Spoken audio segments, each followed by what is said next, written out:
Vamos a hablar un poco sobre la burbuja misándrica de 2020, que, como ya he comentado en otros vídeos, en mi opinión va a durar una década. No va a ser simplemente un acontecimiento de unos meses o de un solo año. Porque, fíjate, si tomamos a las mujeres de la generación Y, ellas nacieron entre 1980, 1990, ¿verdad? Entonces, una mujer que nació en 1980, cuando llegue el año 2020, habrá cumplido los 40 años de edad. Es decir, ha perdido el atractivo físico, ha perdido la fertilidad, se acabó. Ahora le quedan 40, 50 años de vida, quién sabe. ¿Qué va a hacer una mujer sin su sexualidad para usarla como moneda de cambio? Y digo que es toda una década, porque esas son las mujeres del inicio de la generación Y. Vamos a tener a aquellas otras que nacieron en 1990, así que es una década entera. ¿Y por qué digo que va a ser una década insoportable? Porque, haz la cuenta, calcula, millones de mujeres durante una década, todas ellas van a estar llegando al wow, todas ellas van a estar perdiendo su fertilidad al mismo tiempo. Así que, si crees que las mujeres fueron insoportables de 2010 a 2020, no has visto nada todavía. ¿Por qué? De 2010 a 2020, con la marcha de las putas, el Yes Means Yes, el Me Too y una lacra tras otra, estaban siendo insoportables y tóxicas, simplemente por ser insoportables y tóxicas. No tenían un gran motivo para ello. A partir de 2020 sí que van a tener un gran motivo para ello.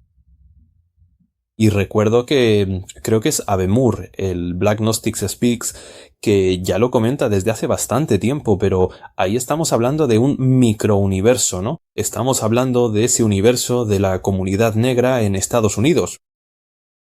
Y él hace unos análisis de que cada vez que llega un momento de crisis económica, las mujeres, de repente, de la nada, empiezan a ser más agradables con los hombres. De repente hay un pequeño aumento, así, en la cantidad de matrimonios, un pequeño aumento en la tasa de natalidad. Básicamente es una maniobra sexual totalmente oportunista, ¿no? Pero, en fin, él dice que es cuando ocurren esas crisis, solo que esas crisis no dependen de la edad, no dependen de la generación. Pueden ser mujeres extremadamente jóvenes haciendo eso. Entonces, él tiene una visión un poco más optimista, que ya he escuchado de otras personas del canal también, de que, no, en el momento de apuro, la mujer de repente decide volverse agradable para intentar atraer al hombre, intentar atraer a algún compañero. Voy a decir por qué soy más pesimista y por qué no estoy de acuerdo con eso. Porque la gente puede pensar así, ¿no? Es que, por ejemplo, en la crisis de 2008, ¿no? En la recesión, en la crisis de 2008, las mujeres fueron un poco más oportunistas, intentando ser agradables para atraer a un hombre por necesidad financiera. Bueno, no recuerdo haber visto, por ejemplo, aquí en España un aumento en la tasa de natalidad, un aumento en la cantidad de matrimonios. De hecho, fue en 2010, que sería 2 años después de esa crisis, cuando la población española oficialmente empezó a disminuir. La mujer española oficialmente a partir de 2010 empezó a tener menos de 2 hijos por cada mujer. Y entonces coges así. De 2010 hasta ahora, 2008, 2007, la tasa de natalidad cayó a 1,7. Así que en una década bajó 0,3. Y eso que también tuvimos una crisis ahí durante el segundo mandato de Dilma. ¿Quién no se acuerda de la cantidad de gente que fue despedida en 2014, 2015? La cantidad de oficinas vacías y tiendas cerrando por todo el país. Así que esa idea de que, no, las mujeres van a empezar a intentar ser más agradables con los hombres, aunque sea por oportunismo, y que con eso, mágicamente, aunque sea por un corto periodo, va a aumentar la tasa de natalidad, va a aumentar la cantidad de matrimonios, es una tontería, es cosa de boomer. Es romanticismo y optimismo, es cosa de Trascom, es una estupidez. Y hay otro detalle, a mi modo de ver. Esa etapa de la negociación, del regateo de la mujer, en cuanto ve que la cosa se está poniendo difícil, va a intentar negociar, va a intentar regatear. Eso no es algo que vaya a pasar solo en 2020, no, el momento de la burbuja misándrica. Eso ya está ocurriendo. Eso ya está ocurriendo. Vamos, digamos desde 2015 eso ya está pasando. Y no ha tenido efecto.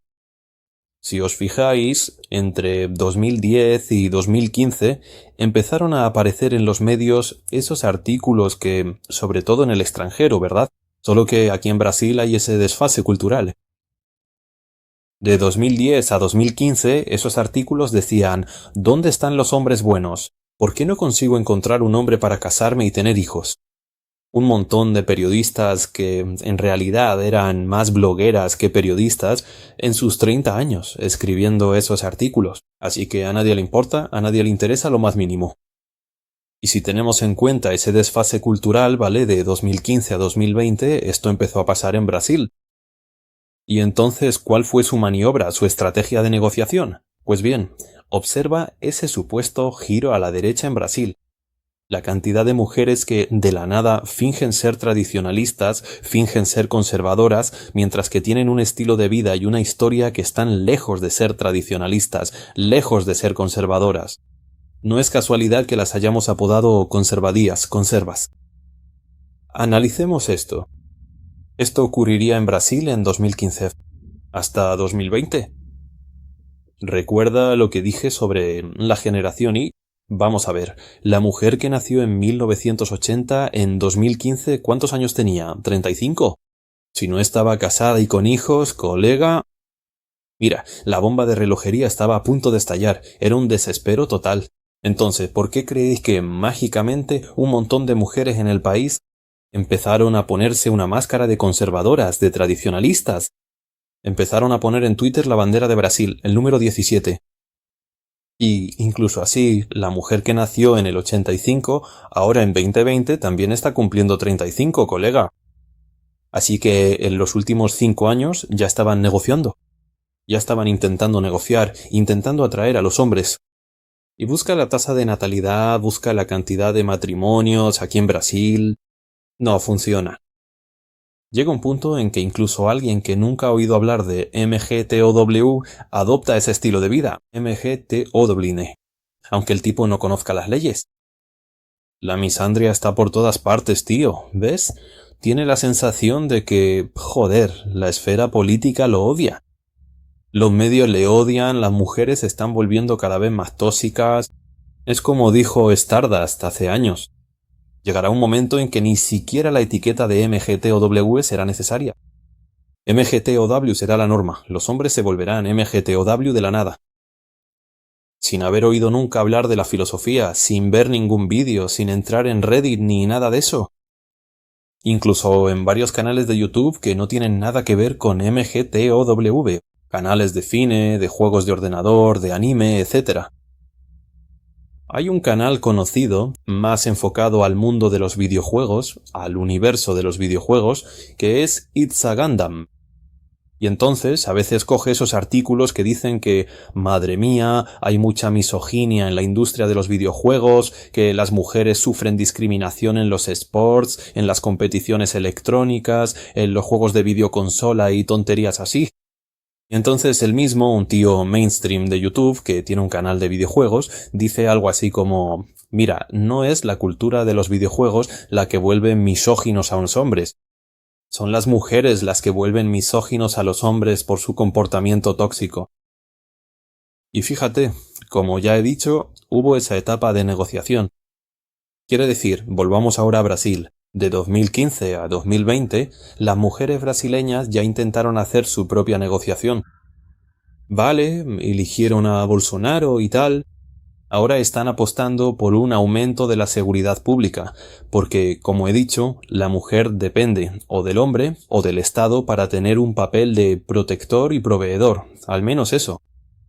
Quitando eso, ya estando cubierto por el Estado, ¿qué hacen ellas después de eso? Empiezan a considerar que todos los hombres de la sociedad tienen que ser bufones para ellas, que tienen que estar entreteniéndolas. Básicamente, los hombres son el Netflix, el pasatiempo, el bufón de la mujer moderna. Y en eso empiezas a analizar. Así, cada vez más, la relación entre hombre y mujer no está siendo un intercambio justo, no está siendo una transacción. Quiero decir, está siendo una transacción en la que solo el hombre está invirtiendo, solo el hombre está dando, pero para él no hay ningún retorno. Entonces, incluso esa máscara de conservadora que las mujeres brasileñas se pusieron de 2015 a 2020 no sirvió de nada. El comportamiento sigue igual. Es muy fácil simplemente poner una hashtag, decir que eres esto, decir que eres aquello, pero tu comportamiento no ha cambiado en absoluto. Y el historial tampoco, porque el historial no se puede cambiar. ¿Cuántas de esas mujeres ya tienen un kilometraje de más de 30 tíos diferentes, entiendes? ¿Cuántas de esas incluso ya son madres solteras o divorciadas? Pero se ponen un 17, una banderita de Brasil y votan a Bolsonaro y ya está. Ahora soy diferente, ahora es lo máximo. Pero eso no tuvo ningún efecto, como ya dije. La cantidad de matrimonios, la tasa de natalidad no aumentó. Por eso dije que ellas ya intentaron negociar. No dio resultados. Tanto es así que ahora está ocurriendo este debate sobre la reforma de las pensiones. Y por lo que veo, la reforma va a tener que aprobarse sí o sí. La reforma de las pensiones para Bolsonaro es básicamente como el muro para Donald Trump. Donald Trump va a querer de todas las maneras posibles terminar su presidencia construyendo la maldita muralla en la frontera con México. Y con Bolsonaro va a ser más o menos lo mismo. Él va a tener que terminar su presidencia aprobando al menos la reforma de las pensiones. Y el detalle es que el apoyo para, por ejemplo, igualar la edad de jubilación de hombres y mujeres está viniendo de todas partes. Incluso resulta hasta gracioso, porque la izquierda más radical vino con ese discurso de que todas las formas de familia son válidas. Es decir, un hombre soltero con un hijo es una forma de familia válida. Una mujer soltera, con un hijo, o divorciada, o madre soltera, es una forma de familia válida. A ver, fíjate, una pareja homosexual de dos hombres con un hijo adoptivo es una forma de familia válida, de la misma manera que una pareja de lesbianas, dos mujeres, es una forma de familia válida. Entonces, básicamente, esa flexibilización absurda de los modelos familiares sirvió para anular el argumento de que la mujer en una familia tiene doble jornada. Porque fíjate, si es así, entonces el hombre que es soltero y tiene un hijo, él también está haciendo una doble jornada. La pareja gay, dos hombres que tienen un hijo adoptado, o la pareja de lesbianas, dos mujeres que tienen un hijo adoptado, también están haciendo doble jornada. ¿Lo entiendes? Entonces, ya hemos visto en estos vídeos que hice para el canal, comentando sobre cuánto se equivocaron esas mujeres que se pusieron la máscara de conservadoras. La cantidad de mujeres que están en contra de la reforma usando solo argumentos basura, humillaciones y apelaciones a la emoción. Todas ellas con el 17 y la bandera de Brasil. Ahora, se están llevando un chasco porque, opa, ¿quieres decir que voté por Bolsonaro y ahora voy a perder algún privilegio mío? Dios mío, izquierda, ven a intentar salvarme ahora. Vaya, no se puede. Tendrán que esperar a otra elección para intentar, quizá, elegir a la izquierda. ¿Cómo? Y aunque elijan a la izquierda, vaya, ¿con qué dinero lo van a hacer? ¿Sus programas sociales? Entonces, es como ya he dicho. 2019 y 2020 van a ser 2 años estupendos para ser incel, para practicar el celibato voluntario. Porque si la gente piensa que las mujeres están tóxicas ahora, no habéis visto nada todavía. Porque en los últimos 5 años, ellas estaban en la fase de negociación. Para que te hagas una idea, esa toxicidad de los últimos 5 años eran las mujeres intentando ser agradables, intentando agradar, intentando negociar, intentando hacerse pasar por conservadoras para intentar conseguir un buen marido, para intentar quedarse embarazadas, ahora que están en esos momentos entre los 30 y los 35 o 35 y 40, con la bomba a punto de explotar. Cuando llegue 2020 ya no estarán en la fase de negociación. Llegarán a la etapa en la que básicamente todos los hombres son unos cerdos, todos los hombres no valen nada porque ya no tendrán moneda de cambio. Y no solo eso. Van a romperse. Esa máscara que llevan puesta tratando de hacerse pasar por tradicionalistas, conservadoras, mujeres de derecha, porque votaron por Bolsonaro, pero van a ver cómo sus privilegios empiezan a desaparecer, ¿entiendes? Ahora sí, va a tener que haber igualdad de verdad. Pero no solo eso, va a quedar totalmente claro que simplemente se pusieron una máscara de conservadoras, no funcionó, la máscara se rompió. Van a ver cómo algún privilegio suyo desaparece aquí o allá. Pero no solo eso, también habrán perdido su moneda de cambio, la de la sexualidad y la fertilidad. Resumiendo, fueron tóxicas al extremo. Alejaron a los hombres, ningún interés en matrimonio ni en paternidad. Simplemente quemaron y destruyeron puentes. El gobierno tampoco les presta ya ninguna atención, ¿entiendes? Y se acabó la fase de negociación. Entonces, al terminar la fase de negociación, la mujer se convierte en un animal acorralado. Se convierte en un animal acorralado porque ya no le queda ninguna moneda de cambio. ¿Y qué hace un animal acorralado? El animal acorralado ataca. Así que no tenéis ni idea de lo que es la toxicidad. La toxicidad que habrá entre 2020 y 2030 por parte de las mujeres va a ser absurda. Y aún así, de esa manera, puede que haya alguna que otra que intente seguir siendo agradable, que intente conseguir un compañero para que sea un buen marido.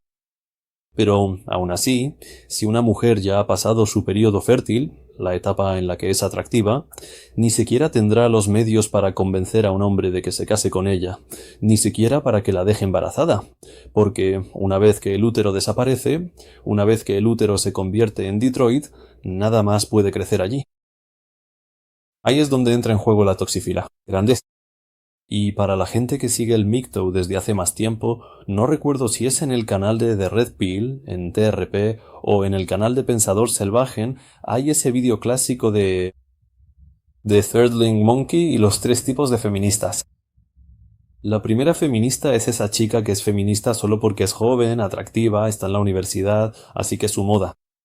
En cuanto se gradúe, va a intentar conseguir un hombre adinerado y va a intentar hacerse pasar por conservadora. Es decir, su feminismo quedará en el pasado. El segundo tipo de feminista es la feminista profesional. Es la feminista que se convierte en política de carrera, o en periodista, o en autora feminista. Es decir, puede que ni siquiera crea ya en la ideología, pero la sigue defendiendo porque para ella la ideología imprime dinero. Y luego está el tercer tipo de feminista, que es esa mujer que o bien es demasiado tóxica en su comportamiento para conseguir convencer a un hombre de quedarse con ella, o es demasiado fea, o está ese detalle, ya es demasiado mayor y ya es infértil y no tiene más. ¿Cómo atraer a un hombre? Para conseguir recursos, para conseguir seguridad.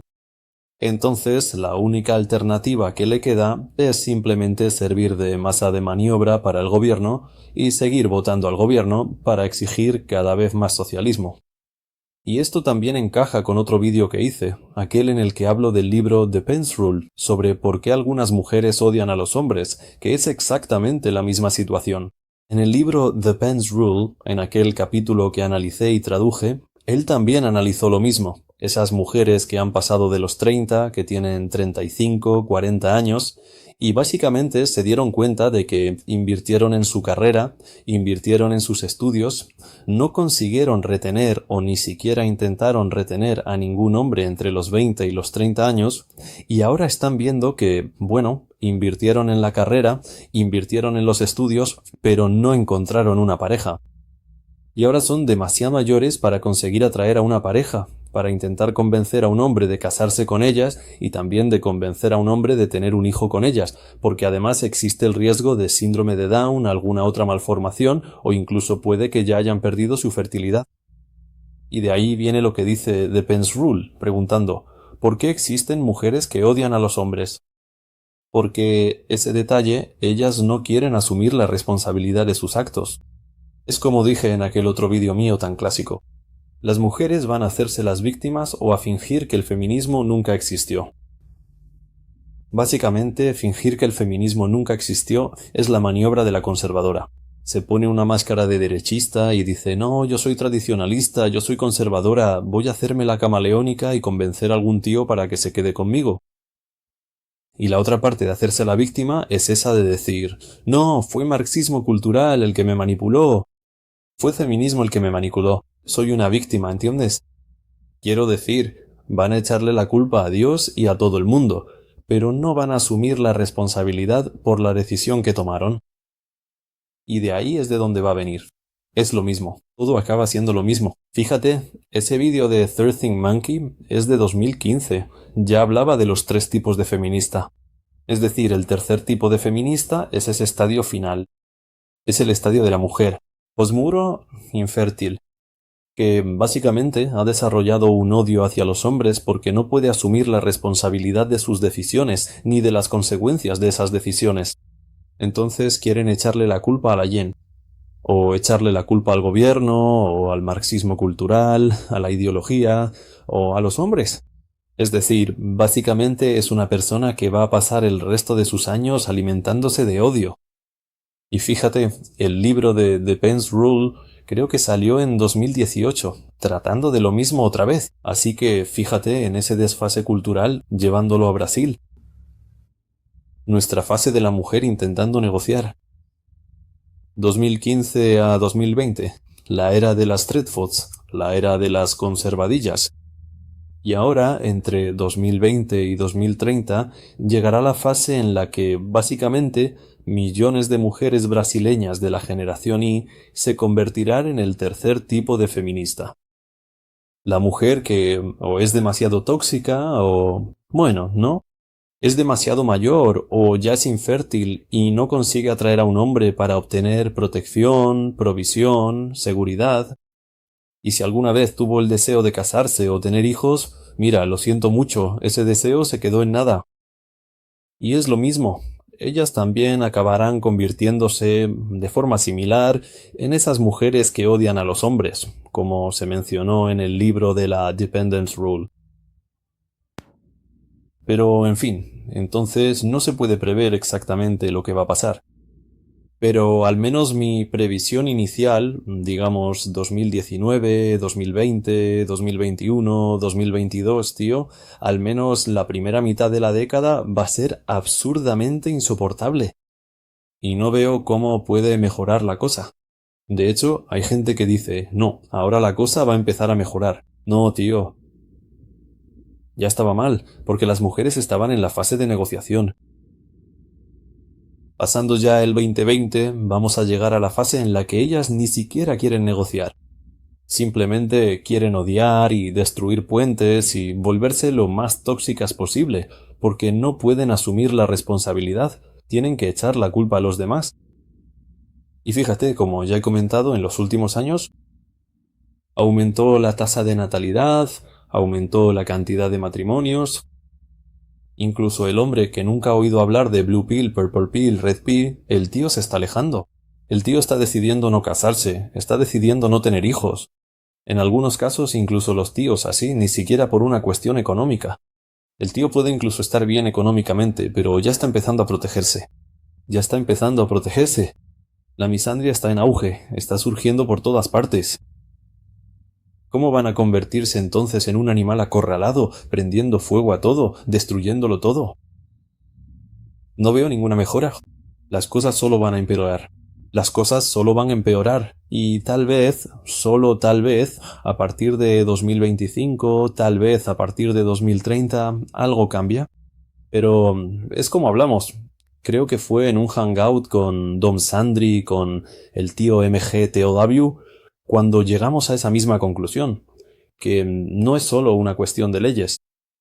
Las leyes son la etapa inicial.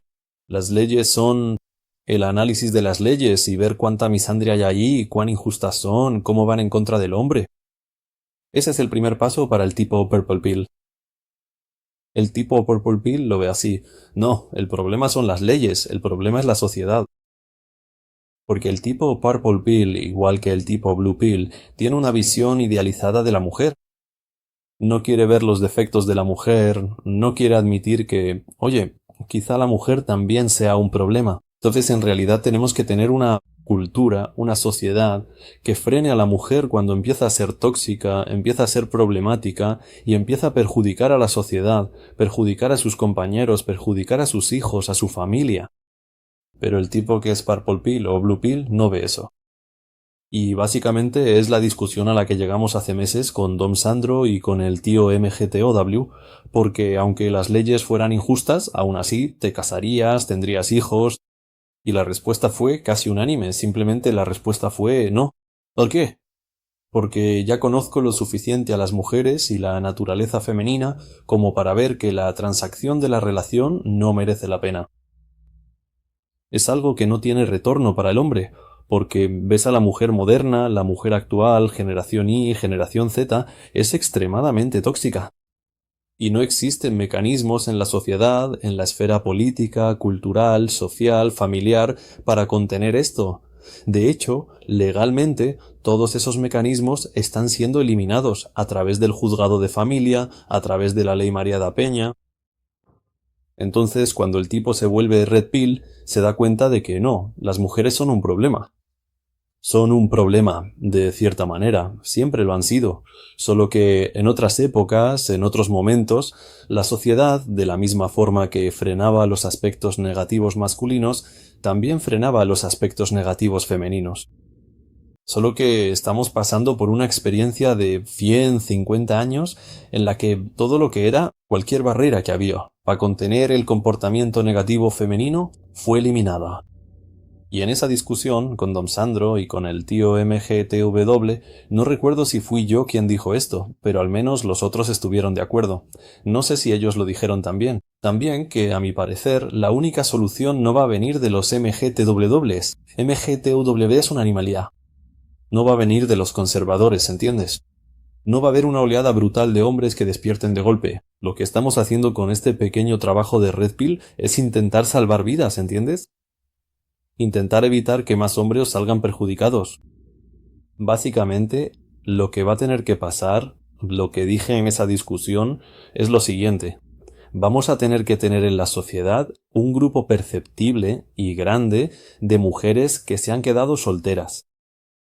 De mujeres que, mira, han fracasado totalmente en el ámbito romántico, en lo de casarse, en lo de tener hijos. Pueden haber sido profesionales, pueden haber coleccionado títulos, haber estudiado hasta el infinito, pero aún así se van a quedar solteras. Y entonces, a partir del momento en que haya millones de mujeres así en la sociedad, perceptibles, ahí tal vez ni siquiera digo la mujer de la generación Z, sino la generación que venga después, la más joven aún. Ella va a mirar a esas mujeres, así más mayores, que no se casaron, que no tuvieron hijos, van a ver lo insoportables que son, lo mucho que alejan a todo el mundo y lo tóxicas que son. Nuevamente, como ya dije, las mujeres de esa burbuja misándrica de 2020 hasta 2030. Y ellas van a pensar, ojo, esas mujeres la liaron, yo no puedo hacer lo mismo. Y entonces habrá algún arreglo. Es como, ya he hablado varias veces con Fox, Fox también piensa igual que yo. La gente no aprende por las buenas, la gente aprende por las malas. Entonces, resumiendo, el optimismo es para más adelante, chavales. El optimismo es para dentro de 10, 15 años. En ese momento ya estaremos tan mayores que ya no nos importará este tipo de cosas. Y en cuanto a esas mujeres, por ejemplo, de la generación Y, lo único que se puede decir es lo siguiente. Generación perdida. Pero para que veáis cómo el tiempo y las sociedades, la cultura, es algo extremadamente cíclico, como en aquel libro, El destino de los imperios. Porque esto mismo, que es una predicción mía, que digo que va a pasar más adelante, de que vamos a tener un montón de mujeres de la generación Y quedadas, es lo mismo que ocurría hace 50, 100 años. Que básicamente, cuando la mujer era más dependiente del marido, no tenía tantas oportunidades de trabajo y estudio. Para las mujeres existía esa expresión que no sé si tiene equivalente en español, pero en inglés se llamaba spinster. Spinster eran esas mujeres que, o bien porque eran muy feas o porque eran muy tóxicas, acababan quedándose solteras, no se casaban, no tenían hijos y pasaban el resto de su vida así. O dependiendo de sus familias, dependiendo de su padre y su madre, el resto de su vida, o se volvían paupérrimas, se volvían miserables, porque no conseguían, no lograban conquistar, no conseguían convencer a nadie para que cuidara de ellas. Y entonces servían de ejemplo para las mujeres más jóvenes para que no hicieran lo mismo.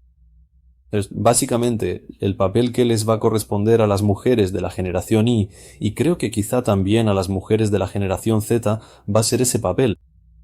Simplemente, su papel va a ser servir de ejemplo para la próxima generación para que no cometa la misma tontería. Y entonces quizá pueda haber un cambio, porque, como ya he dicho, el ser humano en general aprende por las malas, no aprende por las buenas. La persona que es capaz de cambiarse a sí misma para aprender por las buenas son pocas.